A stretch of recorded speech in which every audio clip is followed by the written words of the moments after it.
Machine, motor কিংবা জেনারেটরের শক্তিকে হর্স পাওয়ার বলা হয়। আপনি কি জানেন মেশিন শক্তির সাথে ঘোড়ার সম্পর্ক কী? ইঞ্জিনের শক্তি মাপতে ঘোড়াকে কেন নির্বাচন করা হলো?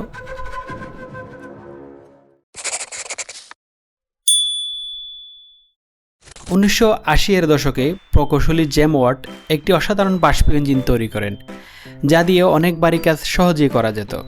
কিন্তু সমস্যা হলো, তখনকার মানুষ ইঞ্জিন সম্পর্কে কিছুই জানতো না।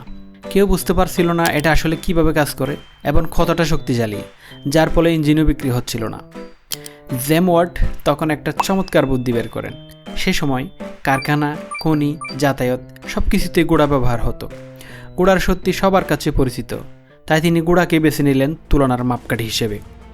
তিনি হিসাব করে দেখলেন, একটি ঘোড়া 1 মিনিটে 150 কেজি কয়লা খনি থেকে 100 ফুট উপরে তুলে আনতে পারে। তার ইঞ্জিন 1 মিনিটে 1500 কেজি কয়লা 100 ফুট উপরে তুলে আনতে পারে। অর্থাৎ তার ইঞ্জিন একসাথে 10টি ঘোড়ার কাজ করতে পারে, মানে হলো 10 হর্স পাওয়ার।